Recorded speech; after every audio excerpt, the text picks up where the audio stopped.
France की राजनीति में बीते कुछ सप्ताहों में ऐसी हलचल देखने को मिली है जिसने न केवल देश को बल्कि पूरी दुनिया को चौंका दिया है। राष्ट्रपति इमैनुअल मैक्रोन द्वारा कुछ ही सप्ताह पहले प्रधानमंत्री नियुक्त किए गए सेबेस्टियन लेकॉर्नु ने अचानक अपने पद से इस्तीफा दे दिया। ये घटनाक्रम एक ओर, वहीं दूसरी ओर वैश्विक कूटनीति पर भी इसके संभावित प्रभावों की चर्चा शुरू हो गई है। खासकर भारत जैसे देशों के लिए यह स्थिति दिलचस्प है जिनके फ्रांस के साथ गहरे रणनीतिक, रक्षा और व्यापारिक संबंध हैं। इस वीडियो में हम इस पूरे राजनीतिक संकट की पृष्ठभूमि, लेकॉर्नु के इस्तीफे के पीछे की असली वजहों, फ्रांस की वर्तमान राजनीतिक प्रणाली, राष्ट्रपति मैक्रों की रणनीति और इस घटनाक्रम से भारत के संबंधों पर पड़ने वाले संभावित प्रभावों की गहराई से चर्चा करेंगे। तो वीडियो में आगे बढ़ने से पहले वीडियो को लाइक और चैनल के सब्सक्राइब कर दीजिए। सेबेस्टियन लेकॉर्नु एक युवा और आधुनिक राजनीतिक छवि वाले नेता हैं, जिन्होंने फ्रांस की राजनीति में तेजी से अपनी पहचान बनाई थी। वे लंबे समय से राष्ट्रपति मैक्रों के करीबी सहयोगी माने जाते रहे हैं और इससे पहले रक्षा मंत्री जैसे प्रभावशाली पदों पर कार्य कर चुके हैं। जब राष्ट्रपति मैक्रों की पूर्ववर्ती सरकार को संसद में बहुमत का समर्थन नहीं मिला और राजनीतिक अस्थिरता चरम पर थी, तब उन्होंने लेकॉर्नु को नया प्रधानमंत्री नियुक्त किया। मैक्रों को उम्मीद थी कि लेकॉर्नु अपने संयमित स्वभाव, राजनीतिक अनुभव और फंडामेंटलिस्ट दलों से दूर रहने वाली छवि के बल पर विभिन्न दलों के बीच संतुलन बना पाएंगे। लेकिन सत्ता संभालने के कुछ ही दिनों के भीतर यह स्पष्ट हो गया कि लेकॉर्नु के सामने चुनौतियां केवल प्रशासनिक नहीं बल्कि गहरे राजनीतिक और वैचारिक स्तर की थीं। लेकॉर्नु के प्रधानमंत्री बनने के बाद जब उन्होंने अपना नया कैबिनेट घोषित किया तो यह अपेक्षा की जा रही थी कि वे ऐसे चेहरों को शामिल करेंगे जो सभी गुटों को संतुलित रूप से प्रतिनिधित्व दें। लेकिन उनकी कैबिनेट में अधिकतर मंत्री वही थे जो पिछली सरकार का हिस्सा रह चुके थे। इससे विपक्ष और मध्यमार्गी सहयोगी दलों के बीच यह भावना बनी कि यह केवल एक पुराने सरकार की पुनरावृत्ति है, न कि कोई ठोस बदलाव। विशेष रूप से ब्रूनो ले मेयर जैसे पुराने मंत्री को एक विभाग से हटाकर दूसरे में देने पर भी सवाल उठे।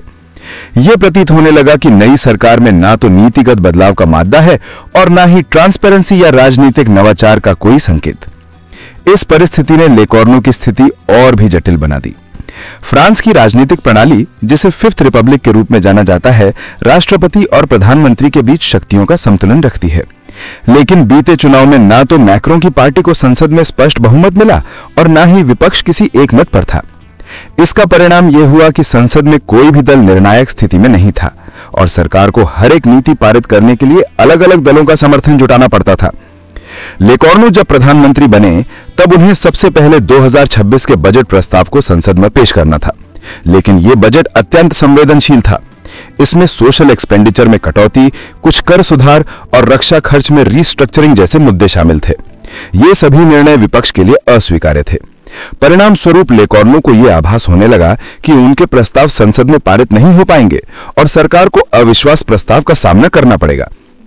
कैबिनेट घोषित होने के 24 घंटे के भीतर ही संसद में विपक्षी दलों की ओर से ये संकेत मिलने लगे थे कि वो सरकार के विरुद्ध अविश्वास प्रस्ताव लाने जा रहे हैं।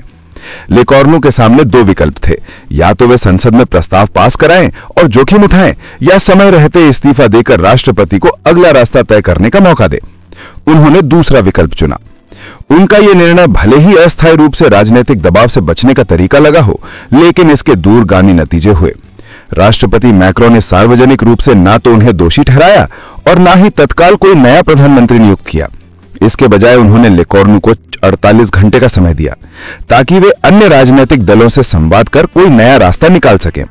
लेकिन बातचीत विफल रही और फ्रांस एक बार फिर कार्यवाहक सरकार की स्थिति में पहुंच गया। अब सवाल यह उठता है कि भारत का इस पूरे घटनाक्रम से क्या लेना देना है? क्या भारत ने किसी प्रकार की कूटनीतिक भूमिका निभाई? इसका उत्तर है प्रत्यक्ष रूप से नहीं।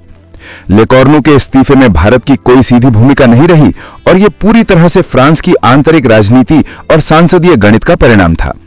लेकिन क्योंकि भारत और फ्रांस के बीच पिछले कुछ वर्षों में रणनीतिक, रक्षा, तकनीकी और ऊर्जा क्षेत्र में काफी मजबूत साझेदारी बनी है, इसलिए भारत के लिए यह घटनाक्रम महत्वपूर्ण हो जाता है। अगर फ्रांस में अस्थिरता बनी रहती है या कोई नया नेतृत्व भारत की नीतियों के प्रति उदासीन रुख अपनाता है तो द्विपक्षीय संबंधों में रुकावट आ सकती है। विशेष रूप से रक्षा सौदों जैसे रफेल जेट्स, पनडुब्बी निर्माण और संयुक्त सैन्य अभ्यास जैसे मामलों में नीति की निरंतरता आवश्यक है। लेकॉर्नु का इस्तीफा एक व्यक्तिगत असफलता नहीं बल्कि एक सिस्टमैटिक जटिलता का परिणाम है। ये हमें यह भी याद दिलाता है कि लोकतंत्र में जनादेश के साथ साथ सहमति, संवाद और लचीलापन भी उतना ही जरूरी है। और जब ऐसी घटनाएं ग्लोबल पर्सपेक्टिव में होती हैं, तब हर देश, चाहे वो यूरोप में हो या एशिया में, उसके प्रभाव से अछूता नहीं रह सकता। भारत के लिए अब समय आ गया है कि वो फ्रांस में हो रहे इन बदलावों पर बारीकी से नजर रखे और ये सुनिश्चित करे कि हमारी साझेदारी केवल सरकारों पर आधारित न हो, बल्कि वो इंस्टीट्यूशनल, लॉन्ग टर्म और मल्टीपल लेवल्स पर जुड़ी हो। आने वाले वर्षों में विश्व राजनीति और अधिक अस्थिर हो सकती है और ऐसे में भारत को न केवल प्रतिक्रियाशील बल्कि अग्र सक्रिय कूटनीति अपनानी होगी। अगर आपको यह वीडियो पसंद आया हो तो वीडियो को लाइक जरूर करें और कमेंट में बताएं कि आपको क्या लगा। क्या फ्रांस की इस राजनीतिक हलचल का भारत पर कोई गंभीर असर पड़ेगा? अगर आप चाहते हैं कि हम ऐसे ही गहराई से राजनीतिक घटनाओं को भारतीय पर्सपेक्टिव में समझाते रहें, तो चैनल को सब्सक्राइब करें और बेल आइकन दबाएं ताकि हमारी अगली वीडियो की जानकारी आपको तुरंत मिले। मिलते हैं अगली वीडियो में, तब तक के लिए सोचिए, समझिए और जुड़े रहिए। जय हिंद, वंदे मातरम।